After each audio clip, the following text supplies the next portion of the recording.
pulpito mag-preach. Amen. Hindi lahat tinawag para kumanta. Yung iba, trying hard. Amen. Yung iba, pinipilit, pero di talaga eh. Sumayaw. Si Asho, grabe, di ba? Meron tong future. May future yan. Meron yan. Marami tong gagawin kay Lord. Kasi siya na mismo eh. Amen po.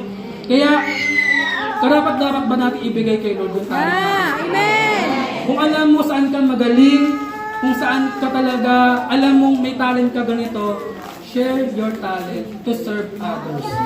And in this church.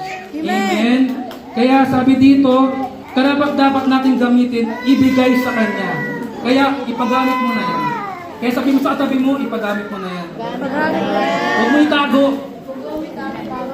Huwag mo itago yan. Huwag mo ikahiya. Kasi nga, galing sa Diyos yan. For His glory. Siya naman ang mapapapuri yan eh. Amen po. Kaya, binigay ni Lord yan, may purpose yan. Kung magaling ka tumugtog, paggamit mo kay Lord yan. Huwag mo sayangin. Luluma yan. Mga kalawang yan. Amen. Yung mga talent natin, pag hindi natin nagagamit, di ba, parang minsan nawawala. Minsan, hindi na magaling. Kaya maganda na pa-practice. Amen po. Next slide. Sabi ko dito, Romans 12 verse 6, Romans 12:6, we have different gifts according to the grace given us.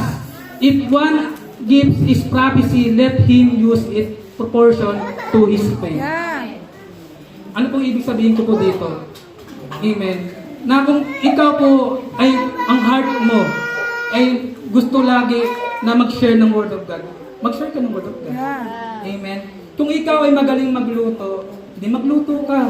Ipagamit mo kay Lord. Kung magaling ka sumaya, magaling ka kumanta, creative ka. Sino creative dito?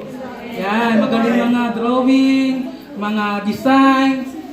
Gamitin mo kay Lord. Ipagamit mo sa Kanya. Kaya sabi dito, we have different gifts. Sabi sa Bible, tayo po ay nasa isang katawan. And si Jesus ang head. Amen? Tayo po iba-ibang function natin. Hindi lahat pare-parehas ang kamay. Hindi pare-parehas ang paa. Amen. Pero may function. Mayroong bahagi sa isang katawan. Isipin mo, puro kamay lang gumagawa. Anong ginagawa yung paa? Anong mangyayari? Pagod tong kamay. Kaya sabihin mo, kailangan natin ng bawat isa. Kailangan natin ng bawat isa. As one church, amen, may bahagi ka. Amen. Meron kong gagawin. Amen po. Kaya, kung magaling, kung kamay ka, magpakabuti ka sa kamay. Kung magaling ka sa kaliwa o paa, o ano man yung bahagi mo, pagbutihin mo. Amen. Kung saan ka nilagay ng Panginoong Hesus, pagbutihin mo. Amen. Amen. Kasi nga, we are privileged. Amen. Binigyan ng tayo nila ng pagkakataon. At ang pagkakataon, minsan, hindi naman lagi-lagi nandyan. Minsan lang dumating ang pagkakataon, di ba? Kaya kapag may pagkakataon na narinig mo ang mensahe na to, lakaran mo. Amen. Gamitin mo, paggamit ka kay Lord, gamitin tayo ni Lord para sa Kanyang kingdom. Amen. Amen po. Kaya hindi ka tinawag sa stage. Amen. Gusto natin dito, nabuunan eh. Gusto natin sa stage eh. Pero alam niyo po, walang hinahanap si Lord na position. Sa paglilingkod, hindi siya naghahanap ng kailangan sa stage ka, kailangan may position ka, bago ka gumawa. Hindi. Ikaw mismo yung puso mo, gusto mo lang. Yung magligpit ng upuan, magwalis. Magwalis ka lang. Paglilingkod na kay Lord yun. The highest position sa ating Panginoon ay makita tayo naglilingkod sa Kanya. No matter what, kung ano ang ginagawa mo. Amen. Kung gaano kaliit o ano man, nakikita ka man o hindi, ang mahalaga, ginagawa mong paglilingkod sa Kanya kasi mahal mo siya. Amen. Amen. Kahit simple lang, nagpupunas ka, nagkakamay ka ng tao, alam mo yun, nagbuhugas ka ng pinggan, malulugot ang Diyos. Amen. Kami po ng Pastora Judith, Pastora Marian, bago kami dito na sa harapan, saan kami nilagay muna? Sa CR. Sa CR, utusan, takbo dito, mag-bike ka. Amen. Utusan ng bibili. Ilan po yung ministry namin. Amen. Doon sa kanila sa Japan, kayo po pag-yelo. Amen. Hindi madali. Winter season, sa labas ka, uutusan ka. Papagawa ng pastor mo. Nak, ito. Hindi lahat. Umpisa. ito na. Yes. Kailangan dumaan ka sa process. Amen. Dumaan yung puso mo na, Lord, willing ka talaga magpagamit. Diyan ka sa simula. Linis kami ng CR, linis kami ng kwarto ng pastor namin. Amen. Utusan kami, gumawa ng ganito, gumawa ng ganyan. Wala kaming reklamo kasi gusto namin maglingkod. Gusto namin magpagamit. Kaya Lord, kung ano man ang ibigay sa amin, masaya kami kasi nga naglilingkod kami. Yeah. Kaya, amen. Huwag mong hanapin ng posisyon, huwag mong hanapin na agad-agad leader ka na, agad-agad meron ka ng mga ipapagawa sa'yo. Amen. Magsimula ka kung ano yung gusto mo i-open dito sa church. Amen. Kung ano magiging part mo. Amen. Lahat tayo tulong-tulong. Amen. Amen. Kailangan ng malakas ang mahina kailangan ng malakas. Yeah. Sabi ni Pastor Chad, di ba? Amen po. Next slide. If it's serving, let him serve. Kapag tinawag ka talagang magaling ka mag-serve, let him serve. If it's teaching, let him teach. Kung sino po mga galing magturo, may talent, may gift, amen, forte niya, magturo. Kaya si Pastora Miran, believe ako sa kanya, paano, how to teach. Diba? The way niya magturo. Yan, si Pastora Judy, mga teacher, sa mga bata. Yan. Kung ano yung, gift mo. Kung magaling ka sa kotse, amen. Like si Kuya Marvin, on call, bigla namin pinatawag kasi nasiraan po kami, yung pastor namin. Yung anak ni pastor, si Jamin, tinawag. Wala, hindi makaandar, nasira yung nasa ilalim na Kuya Marvin. Magaling siya sa ginamit niya yung alam niya sa the way niya marunong sa kotse. Napagsilbihan niya yung lingkod ng Diyos. Nakapag-serve ka. Amen. Yan sa mga Ate Rosie, yung namatayan ng sasakyan, hindi na umandar, humingi ng rescue, gabing-gabi. Amen. Alam niyo po, nakapag-serve po kayo sa Panginoon. Alam mo yung, kailangan kayo ng mga pastor niyo, and yung pastor niyo, mga lingkod ng Diyos yan, and through that, napaglilingkuran niyo ang Diyos. Kaya salamat po sa inyo sa lahat ng ginagawa niyo. Kaya, if you're serving, magaling kang mag-serve, magaling kang magluto, magaling kang mag-approach, kumausap, magamit mo yan. Yes. Amen. Kung magaling ka sa welcome, madaldal ka. Sige, madaldal ka. O di kumausap ka ng mga member dyan bago mag-umpisa. Amen. Mangamusta ka. Ayun pangamusta, ministry mo rin yan. Yes. Amen. O kaya, mag-a-usher ka. Kuya Randy, nakikita sa Kuya Randy, dito po, upo kayo. Yun? Lahat tayo mayroon tayong gagawin. Marami tayong gagawin. And may paraan. Amen po, pag gusto natin. Amen. Romans 12 verse 8, next slide. At if is encouraging, let him encourage. Sa mga nanay po dyan, bumibisita, visitation, inong gift mo bumisita. Alam niyo po ba, naking bagay po yan sa mga tao. Yes. Yung visitation, yung napagpapray nyo sila, alam mo, nakakamusta mo sila. Sabi dito, if it encourage, let him encourage. Kung magaling ka, mag-encourage, magaling ka mag-approach, Advice. kaya mo yung kapatid, huwag kang bibigay. Yung mga ganun, like positive ka lang lagi. Amen. Sabi dito, if encourage, kung magaling ka mag-encourage, mag-encourage ka. If it is contributing to the needs of others, let him give generously. Kaya talagang lahat ay gagawin. Kung iba naman, talagang mahiyain, talagang hindi alam paano, meron pang pera. Gusto mo mag-support, gusto mo gamitin ka ng Lord. Kaya sabi dito, if in contributing to the needs, kung may kailangan ng church, di ba, alam naman natin, nakikita mo naman kung anong kailangan ng church, ganito, ganyan, kailangan ng tissue, kailangan ng ganito, meron ka sobra. Gusto mo, Lord, magsiserve ako sa iyo through giving. Amen. Kaya sabi dito, kung mapagbigay ang puso mo, amen, talagang bukas lagi ang kamay mo, give generously. Amen. Kaya, saludo po ako sa mga givers sa talagang mapagbigay ang puso. Kasi diyan kayo tinawag. Support, may tinatawag na supporter sa church. Di ba po? Amen. Mga supporter, yun yung mga, pastor, bibili tayo ng ganito. Pastor, ito, ganyan. O, bili tayo ng gamit natin dito, kulang sa ganito. Ganun po, tulong-tulong talaga. Kung saan po yung gift nila, gusto nila i-share.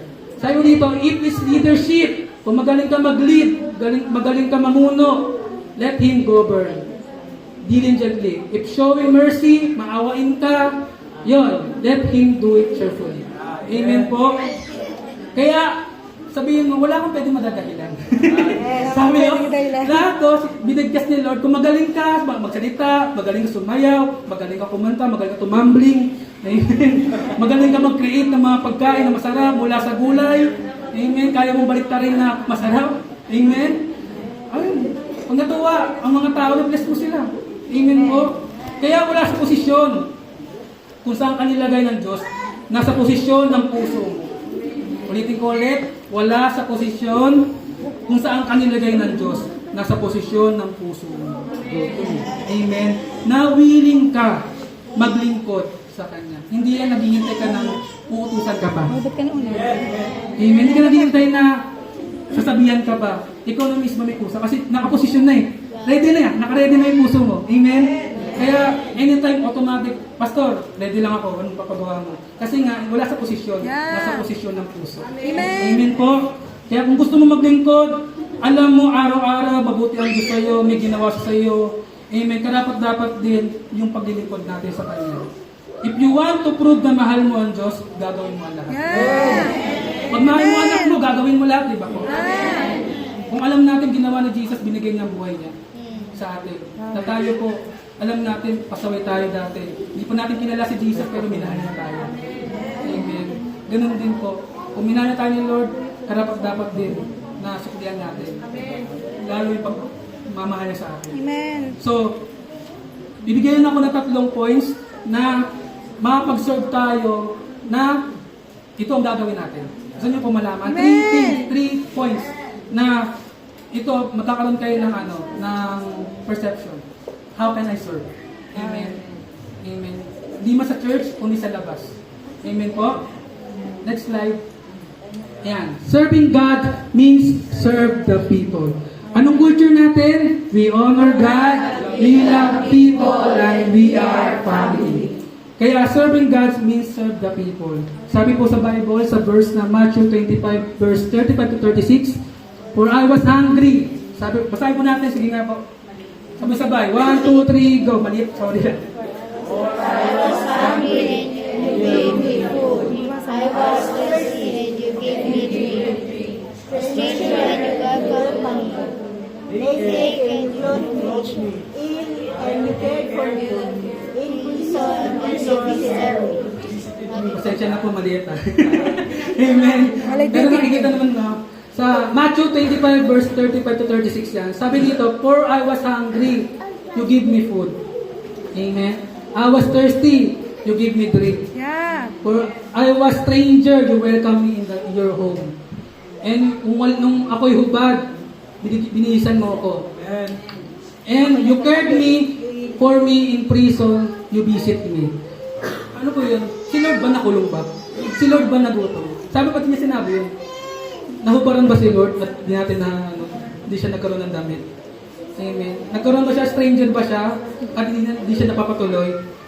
Sinasabi ko dito, kung ano ang ginawa mo sa tao, ginawa mo sa Diyos. Yeah. If you serve people, you serve God. Amen. Amen.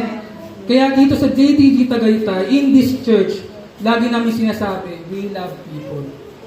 Amen. Ito ang culture natin. Hindi ito slogan na ito kami, propaganda. Amen. Slogan namin to, hindi. Ito ikaw. Ikaw to. As a JTG Tagaytay, sabi mo, JTG Tagaytay. JTG Tagaytay. In this church, we love people. Mahal natin ang tao. Yeah. Kung sino man siya, ano man ang background niya. Kaya sabi nga ni nanay, sabi niya, tanggapin niyo po ako. Tinatanggap po namin kayo. You are welcome kasi mahal po kayo ng Panginoon. Amen. We love, God loves you, Jesus loves you. And lahat tayo ay meron tayong buhay na dating buhay, pero minahal lang po kami ng Panginoon. Kaya dito po kami. Kaya lahat po kayo, mahal po namin kayo. Masaya po kami nandito po sa church. At lahat po ng mga bago, welcome po kayo dito. Amen. You are part of this family. Because in this church, not only love people, we are family. Yeah. Pamilya po tayo. Amen. Kaya normal lang pag may mga minsan, sabi si ate, ano ba si kuya, di nagkakaintindihan, di ba? Sa mga kapatid. Minsan mga, ano ba yan? May mga ganyang-ganyang mga normal sa mga pamilya. Pero tayo, Christian family. Amen po. Kaya sabi dito, gusto namin malaman ninyo na itong GTG Tagaytay, culture natin, mahal ng tao. Kaya, sino man ang pumapasok dito, sino man ang gustong umattend, welcome po sila. Yeah. Amen po. Kung ano man yung religion ko, saan ka galing, kikibuloy ka pa. Okay? Amen. Galing ka pa. O kaya kapatid ka ni Alice Go, bahala ka. Welcome ka dito. Kasi walang tinatanggi ang Diyos. Yeah. Amen. Wala siyang pinipiling mahalin. Mahirap, mayaman, may sakit, o may kapansanan, lahat ay tanggapin ng Diyos. Amen. Amen po. Kaya mahal tayo ni Lord. Amen. Pero ang ano natin, ang culture natin, nga mahal natin ang tao, pero gusto ni Lord magbago tayo. Yeah. Mahal natin ang tao, pero hindi natin mahal ang kasalanan. Yeah. Yun yung Amen. ginagawa ng tao. Kaya, if you correct, amen, hayaan i-correct ka ni Lord. Kasi, mahal ka niya, kaya ka tinutuwi. Yeah. Amen. Kaya ka pinapalo ng mama mo. Kaya ka minsan dinidisiplina. Kailangan nyo, di ba? Kasi mahal natin sila. Yeah, Amen. amen. Ganon din si Lord. Gusto niya tayong iligtas. Ayaw na tayong mahulog, madapa. Alam mo yung mahulog ka sa bangin. Kaya sabihan ka na, huwag mo nang gawin. Yun ang ano pa natin. Kaya nga makikinig tayo sa mga lingkod ng Diyos. Amen. Amen po. Makikinig tayo sa mga magulang natin. Amen. Mga anak. Makikinig tayo sa mga magulang natin. Yeah. Kaya tayo minsan natin, hindi natin naiintindihan ng mga magulang natin. Kaya natin para sobrang controlling na. Di ba? Sobrang, ano na sila, mahigpit na stricto. Minsan stricto na ang mga magulang. Tingin ng mga anak. Pero alam nyo po, papunta pa lang kayo, pabalik na sila. Amen. Alam na nila yung mga pagdadaanan ng mga kabataan. Kaya alam na nila yung pipiliin mo pa lang, alam nyo na desisyon mo. Yeah. Yung resulta, mangyayari, alam na nila. Kaya makinig po tayo sa mga magulang natin. Amen. Kaya, yun. Kaya, kung tayo po ay minsan pa may mga kakulangan, panghihina, at may mga weakness, God can change you. Yeah. Amen. Kaya nandito po ang church. Kaya we love people, you are welcome. May pag-asa pa. Amen sa Panginoon. Kaya may ginagawa ang Diyos sa iyo. Kaya hayaan mo na ikaw ay gamitin ni Lord mag-serve sa tao. Amen. Walang imposible sa Diyos. Amen kung gusto mo magpagamit. Amen. Sabi nga ni Pastor Amel, God can make a way. Kung alam mo walang way, God can make a way. Amen. Kaya, nasa sa atin na talaga yan. Amen. Nasa sa ating desisyon, nasa sa ating puso. Amen. Kung talagang gusto mo talaga maglingkod, amen. Sabi nga dito, hindi ka na mapilit. Hindi ka na pipilitin. Ikaw na mapilit maglingkod. Yeah. Amen. Hindi ka na pipilitin na, uy, meron tayong ganito, may patawag si pastor, ganyan. Pipilitin ka pa. Amen. Dapat ikaw na mismo may kusa. Sige po, pastor. Sige po, Panginoon. Amen, Panginoong Isus. Susunod po ako. Kaya, tayo po, amen, kung alam mo, pinatawag ka ng Diyos at alam mo pinagpala ka, i-share mo. Yeah. To people. Amen. Kaya natutuwa po ako sa mga bumibisita, sa mga bahay-bahay. Alam niyo po, dinadala niyo po si Jesus sa buhay nila. Amen. Di man sila nakapunta ng church, ngayon nadala niyo na sila. Amen. Kasi bakit? Dinala niyo si Jesus eh. Amen. Kaya, opportunity ni Lord na gamitin. Amen. Magkabapay na, Lord, wala akong gagawin sa'yo. Nanonood lang ako sa kanila. Gusto ko, Lord, may gawin ako. Amen po. Kaya, pakita natin kay Lord na, Lord, gusto ko mag-serve sa tao. Kasi tao ka rin. Kung gusto mong pagsilbihan ka ng iba, mag-serve ka muna. Amen. Tao ka eh. Ibig sabihin, mahal ng Diyos ang tao. Ikaw tao, minahal ka rin ng Diyos. Amen. Kaya kung anong tinanggap mo, i-share mo rin. Amen. Kung anong libreng tinanggap mo sa Panginoon, libre mo siyang ibigay. Amen. Amen po. Next. Ulit. Ano ulit? Next. Anong una? Ulit basahin natin. Serving God. Serving God. Okay. Kung anong ginawa mo sa tao, ay ginawa mo sa Diyos. Kaya magpakita tayo ng kabutihan na. Amen. Magpakita tayo ng grasya, maawain tayo. Amen. Di tayo mapamusga. Amen. Di tayo maigpit. Amen. Next slide. Yan. Dito picture natin. Amen. Serving God. Basahin po natin. Serving God. Amen. Sabi dito, every Christian has been given at least one spiritual gift. to use in service to the body of Christ. Serving God is a 24-hour proposition. Wow. Wow. Amen. 24 hours ang pagsaserve pala.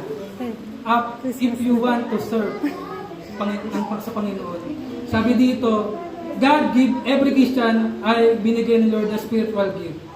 And all Christian everywhere should be serving God in their local church. What is their local church?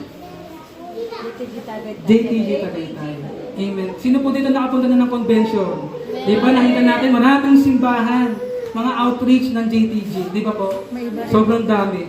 Kaya kung saan ka, tribes, kung saan yung bahay mo, amen. Paggamit ka. Amen. Amen. Paggamit ka sa iyong local church. Amen. Kasi sabi ni Lord, all Christian everywhere should be serving in God in their local church. Kailangan naghahanap ka ng opportunity to serve outside din. Hindi lang sa loob ng church, hindi lang pag may program, hindi lang pag linggo, kundi sa labas, outside ng building na to. Naghahanap ka. Amen. Opportunity to serve. Amen. Kaya pag may mga ganito, patawag, amen, meron kayong mga ministry, fellowship, mga nanay, prayer, yan, prayer. Marami pa. Amen. Pero kung ano po, saan kayo ilagay ng Diyos, amen, gawin natin ng mabuti. Amen. Kung tinawag ka sa mga bata, gawin mo mabuti. I-invite mo talaga sila, encourage mo yung mga bata na ilapit sa Panginoon. Amen. Lahat tayo dapat may concern. At, amen, in our church, hindi lang pastor po ang nagpapatakbo. Amen. Kailangan po namin kayo. Amen. Tayo po ay tulong-tulong. Amen. We are in one body. Amen po. Kaya, sabi po ni Lord, naghahanap si Lord ng vessel. Amen. Naghahanap si Lord ng instrumental. Daluyan niya. Amen. Daluyan na gusto niya na yung espiritu niya, yung gift niya, yung skills na dati hindi ka naman marunong magsalita. Ngayon marunong ka na magsalita. Amen. Amen. Dati hindi ka na marunong kumausap ng tao. Amen. Pero ngayon nadidiscover na nag-aanak na. Bakit? Yung puso mo kasi tinitingnan ni Lord. Dati hindi ka marunong mag-pray. Ngayon marunong ka na mag-pray. Amen. Bakit? Inaanak ni Lord. Kami po dati di naman kami marunong eh. Amen. Dati po kami, di po kami laking church. Pero bakit? Dinignan ni Lord yung puso. Ang Diyos, gumagawa siya ng, nag-aanak siya, nabubukas siya ng new talent, new spiritual gifts. Amen. Dati, di ka marunong mag-share. Ngayon, magiging magaling ka na mag-share. Bakit? Gusto mo maglingkod. May purpose kasi. Nag-aanak siya ng instrumento. Amen. Kaya, sabi dito, lahat tayo ay may concern sa church. Hindi lang si pastor. Hindi lang sila pastora, may pastor Chad. Bahay natin to. Amen. Sino nagsasabi na, Lord, bahay ko to. This is my spiritual home. At pag spiritual home mo, bahay mo, ayaw mo na magulo. Ayaw mo na may kulang, ayaw mo na may ganito, ganyan. Kaya, magiging involved ka. I want to be part. Napa-participate ko yung sarili ko. Amen po? Kaya, kailangan may kusa tayo na gawin yung mga kailangan natin dito sa church. Kaya lahat tayo may kanya-kanyang bahagi. Kung wala pa, magtanong ka sa pastor mo. Amen. Kaya sabi dito, serving God means serve the church and your pastors. Amen. Sabi po, amen, your pastor is a God's gift to His people. Amen. Ang mga pastor po, regalo ng Diyos yun sa tao. Regalo po sila sa church. Amen. Kaya, mapagsuserban po natin ating mga pastor, submit to their authority. Amen. Kasi kung may pinapagawa ang mga pastor sa inyo, ibig sabihin galing sa Diyos. Amen. Pinapasa lang sa atin through our pastors. Kaya silang mouthpiece ng Diyos. Amen. Kaya, pastor, anong gagawin mo natin? Itatakbuhin tayo, ganito, ganyan. Kailangan na ng pastor, sumuporta ka. Amen. Amen. Sabi mo, kailangan ikaw, sumuporta ka lang. Hindi yan kakayanin. Ano mo yung may ibang agenda na, wala yan, mahirap yan, ano ba yan si pastor, ganyan, sumunod ka lang. Sabi mo sa katabi mo, sumunod ka lang. Sumunod ka lang. Amen. Kasi, amen, walang nais ang pastor nyo.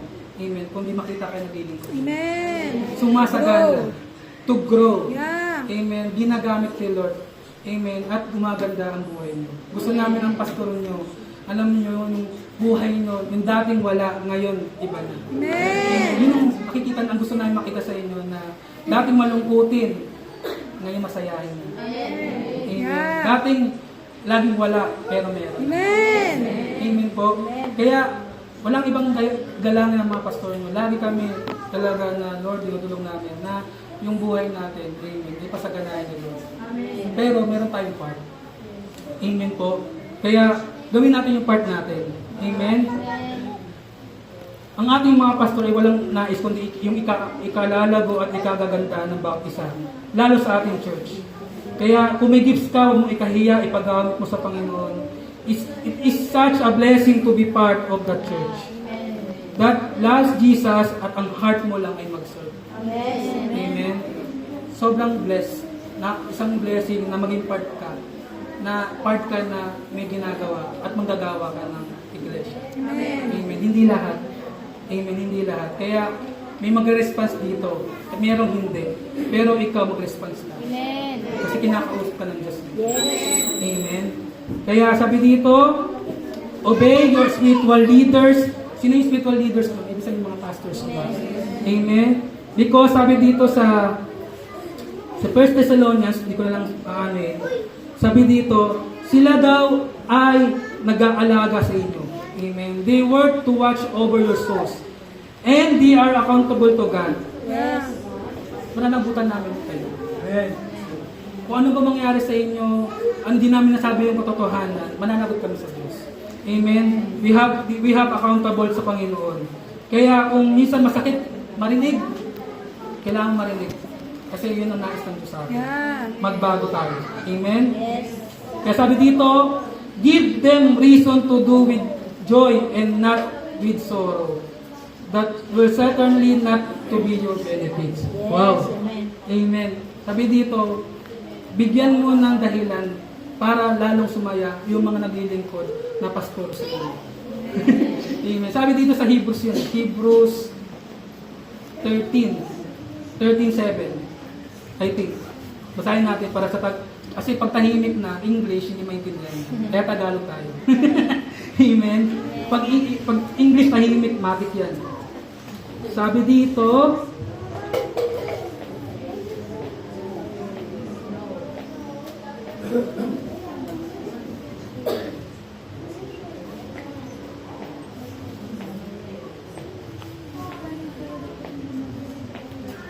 okay po ba tayo ngayon? Amen. Amen. 13. Ayun, 13 verse 17. Sabi po dito, pasakot kayo at sumunod sa mga namamahala sa inyo. Sila'y nangangalaga sa inyo at mananagot sila sa Diyos. At sa gawa ito, kung sila'y susundin ninyo, magagalak sila sa pagtupad ng kanilang tungkulin. Kung hindi, sila'y mamimigati at hindi makakabuti sa inyo. Ibig sabihin, sa pagtupad ninyo ng tungkulin, matutuwa ang mga pastor, ang mga lingkod sa inyo. Kapag hindi daw napatuwa at namigati ang puso ng pastor, hindi pala makakabuti sa tao. Amen. Kasi kung napigatin mo ang puso ng pastor mo, napigatin mo yung puso ng Diyos. Yun pala yun. Kaya sabi dito, kung sila'y susundin ninyo, magagalak sila sa pagtupad ng kanilang tungkulin. Kaya pag nakita namin na sumusuport kayo, you obey, you submit, alam mo, may gaganahan, amen, magkakaroon ng sigla ang mga pastor nyo na lalo pang magpatuloy. Amen. Kaya sabi dito, pasakot tayo sa ating mga spiritual leaders. Sabi dito, tayo po yung mga tupa and your pastor is the shepherd. At yung mga tupa, minsan di ba makukulit? Kaya pinapalo. ang kukulit ng mga tupa eh. Ano yan? Talagang pag may nakita maganda, pupunta yan doon. Kahit ang ano nila, yung parang tatapakan nila, malalagyan nila sa bangin. Di ba? Kaya minsan, kailangan minamumuna sa atin. Amen. Kasi mapapahamak ka. Pag hindi ka nag-submit. Amen po. Kaya, amen, love your pastors. Love your pastor. Bakit? Iisa lang yan. Amen. Walang nagsabi na ito lang yung gusto kong pastor. Amen. May naglalagay ang Diyos. Amen. In church natin dito sa Tagaytay, I know prayer nito dati. Di ba yung simbahan na, Lord, gusto ko magkaroon ng simbahan. Gusto po namin meron kami natin na simbahan na makakarinig kami ng salita ng Panginoon. Prayer nito dati. Ngayon hindi ginawa na siya. Hindi aksidente na kami yung pastor na nilagay dito. Hindi namin gusto. Amen. Pwede naman kami sa ibang lugar. Bakit? Ang Diyos ang may gusto. Ibig sabihin, may tinakda talaga ni Lord kung sino yung mga pastor sa isang simbahan. Kasi ang Diyos ang naglalagay. Amen. Kaya sabi dito, if we disobey kung ano yung sinasabi ng ating mga pastor, we disobey God. Amen.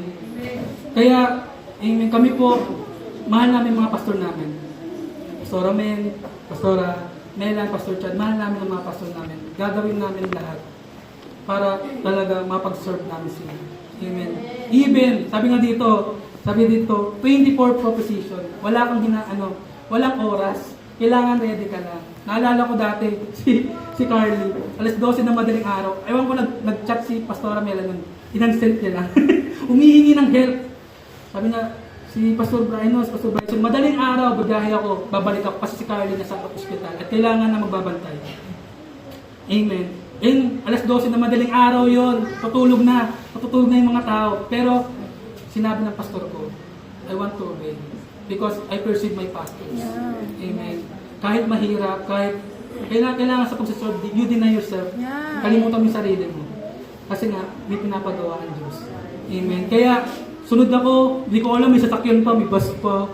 Sige po, Pastora, minsan, Lord, gusto ko na magpatulog.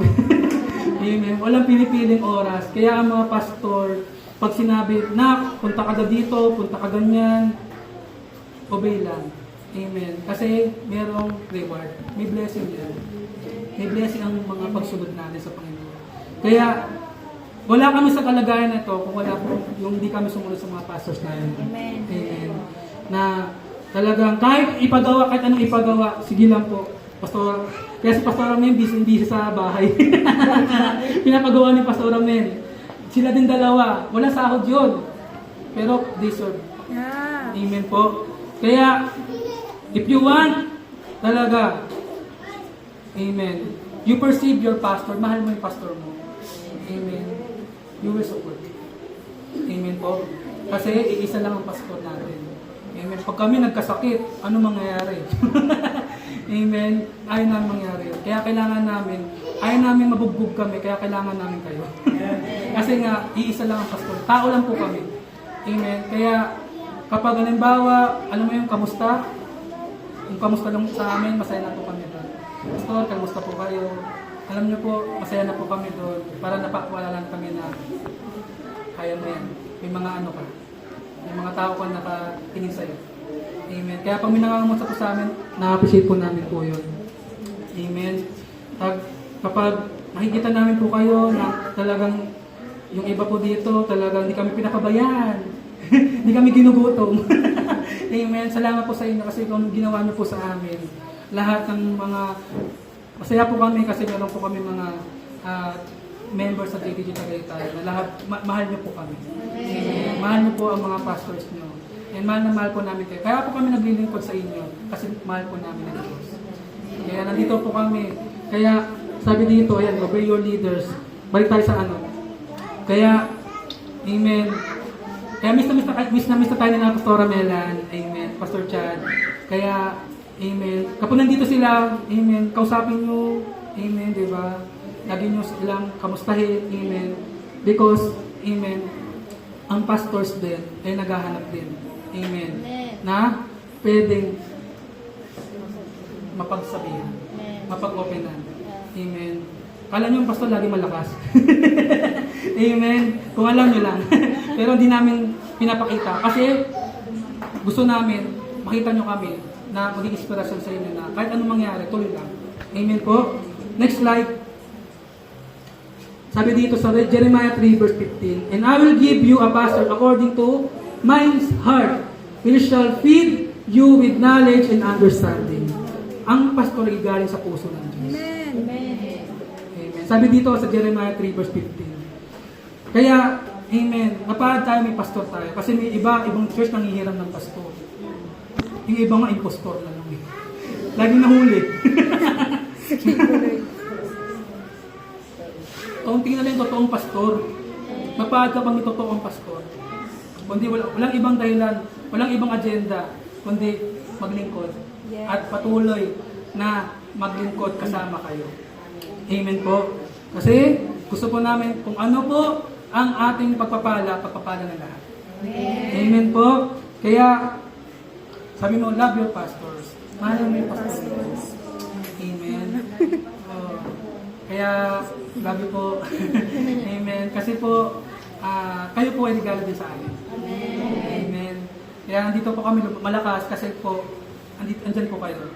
Kaya, di kami mahihirapan kasi kasama namin kayo. Kaya tuloy-tuloy na sa paglilingkod. Sabi mo sa katabi mo, tuloy-tuloy lang. Amen. And next, tapos na po ako malaki na to. Yan. Pagtapos na, para ang lalakas ng tenga eh. May magic word yun. Malapit na ako matapos. Para lumalakas na. Lumalakas.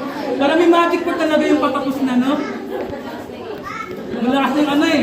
Gumanon na eh. Bumalik na yung gumanon. Amen. May magic word talaga ito eh. Random ko talaga. Joke lang. Next, this is my last. Serving God means serve Jesus and follow His word. Amen. Sabi dito, for even the Son of Man did not come to be served, Yeah. but to serve and to give His life as a ransom for many.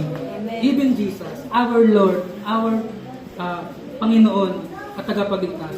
Hindi siya pumunta dito sa mundo para paglingkuran natin siya. Kundi ang sabi niya, Mark 10:45, pumunta siya dito para maglingkod. Amen. Jesus set us an example. Nagbigay siya ng halimbawa ng tamang pattern ng paglilingkod. Even Jesus, the Lord, amen, ay nag-humble down. Even siya na ang Diyos. Bakit? Kasi bigyan niya tayo ng pattern, how to serve. Yeah. Amen. Kaya wala sa posisyon. Amen. Wala sa posisyon, wala sa title. Sabi dito, pumunta siya dito para i-serve yung mga tao. Magpagaling, kumayo siya, di ba? Nangaral. Amen. Kumuha ng mga himala. Amen po. Yun ang ginawa ni Jesus. Hindi siya naghintay na maglingkuran niyo ako, sambahin niyo ako. Hindi niya ginawa yun. Mag-minister siya. Kaya tayo wala tayong karapatan na hindi ako maglilingkod. Hintayin ko maglilingkod sila sa akin. Even Jesus nag-set ng example. Amen. Amen. Ganon dapat tayo. Amen. Gayahin natin si Jesus.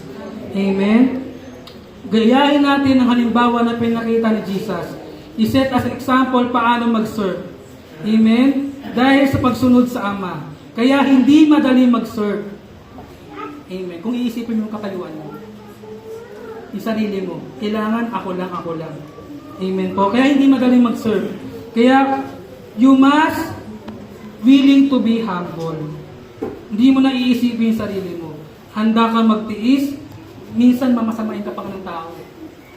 May ginagawa kang tama, pero mamasamain ka ng tao. Even Jesus, minasama siya ng mga tao. Pinagkamalan siyang baliw. Diba? Kinutsa-kutsa siya, hinanapan siya ng butas. Even Jesus, hindi siya tinanggap sa sarili niyang bagay.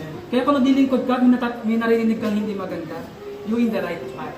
Kasi, ginagawa mo kung anong nararanasan mo. Amen.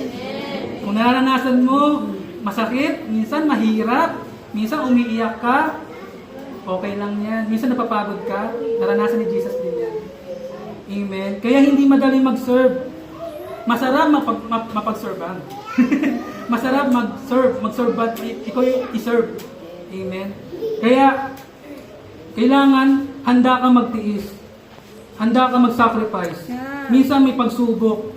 Sometimes dumarating walang-wala ka. Amen. Pero, ang puso mo, binigay mo na yung buhay mo kay Jesus. Kaya, ang puso mo ay ang Panginoong Hesus. Kaya ka naglilingkod. Willing ka lagi at hindi ka mapapahinto. Kung alam mo ang puso mo ay paglingkod at mahal mo ang Panginoon, hindi ka mapapahinto ng kahit ano. Yes. Hindi ka ma-unstoppable ka. Hindi ka Amen. Kasi nga, willing ka. Amen. Kaya alam mo ang kahalagahan ng paglilingkod. Amen. Kaya kung ano man ang pwede mo magawa at maging gamitin mo, huwag mo ikahiya yan. Share your gifts in this Yes. church. Amen. Next slide. Tapos na po ako.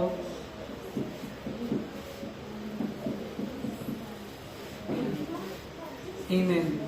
Katulad ng ginawa ni Jesus sa mga disipulo. And tayo po ay mga disciple ni Jesus. Amen. Tayo nakikinig ng salita ng Panginoon. Tinuturuan niya. Amen. Sumusunod sa Kanya. Tayo po ay mga disciple ni Jesus.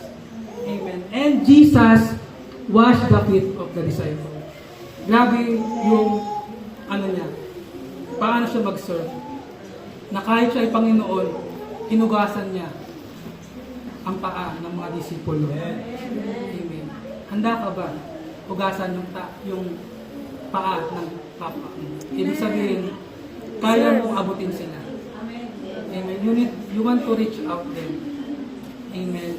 Kahit minsan, hindi karapat-dapat o karapat-dapat man silang i-reach out, hindi mo iisipin yun.